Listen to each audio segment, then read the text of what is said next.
The girl was stunned the first time she saw her grandfather. Sweet something kid. Unexpectedly, her aunt simply ran away, leaving the girl alone by the roadside. Hey!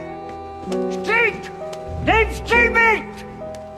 Her grandfather even tried to shoo her off, but the girl had lost both parents, and now her aunt had abandoned her too. She had nowhere to go. Her grandfather ignored her. He slammed the door shut, hoping she would take the hint and leave, but the girl stood at the door, calling out for her grandfather over and over again. Her tender voice tugged at his heartstrings, yet he steeled himself and stayed hidden inside. Heidi glanced at the sheep pen nearby, and spent the night inside. The next morning, her grandfather came to milk the sheep. Heidi hurried over to greet him, but her grandfather remained silent, simply scooping a ladle of goat milk for her. Heidi happily drank it all in one go, but then her grandfather said he would send her away that afternoon. He took Heidi to see the pastor. After a checkup, the pastor said Heidi was healthy and easy to care for, but her grandfather insisted he wouldn't adopt her. The pastor said he would try to find a good home for her. Otherwise, she would have to go to an orphanage. Until then, Heidi would have to stay with her grandfather. Back home, Heidi cautiously asked her grandfather where she should sleep that night.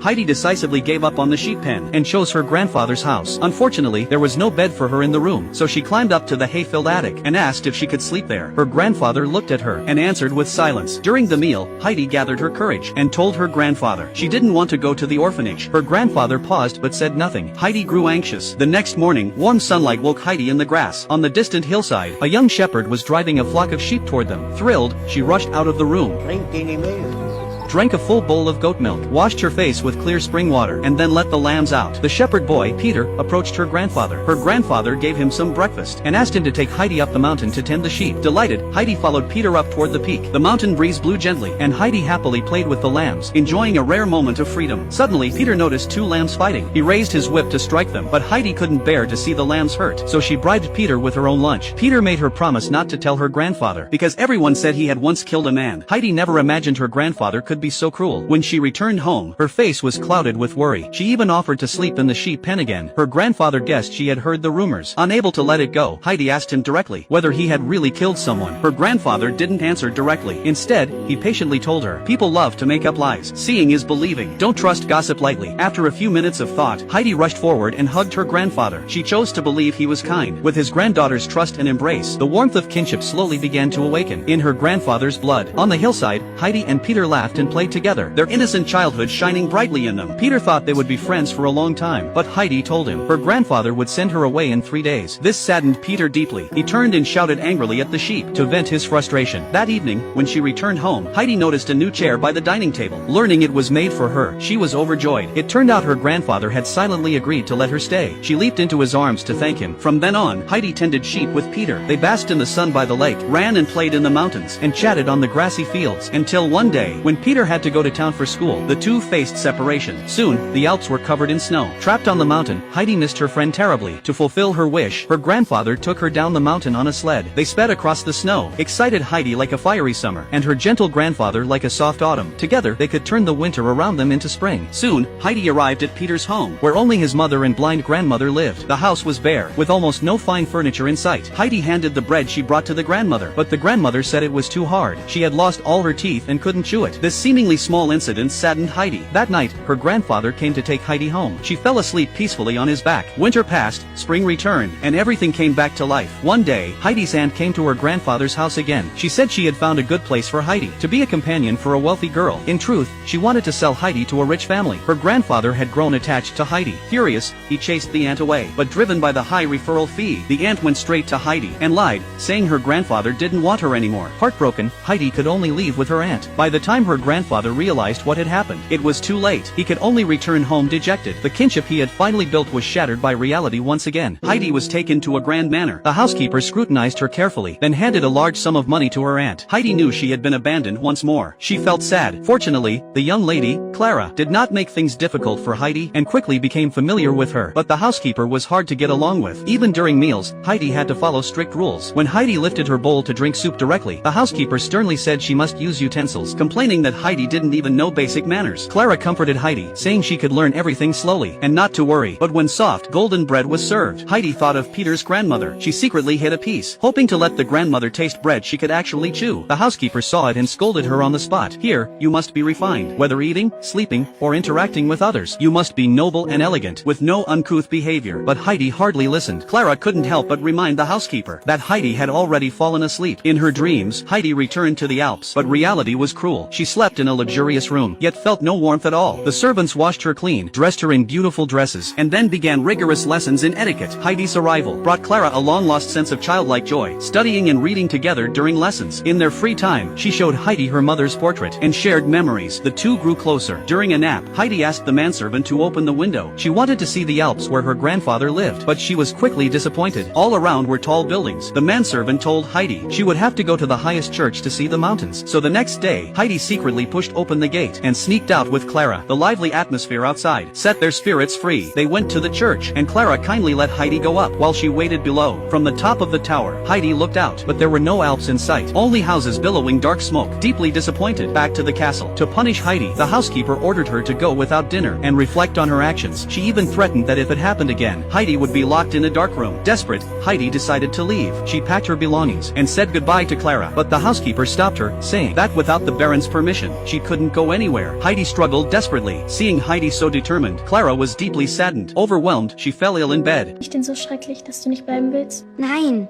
das ist es doch nicht. Ich hab doch nur dich, Heidi. Wir können das auch zusammen schön haben.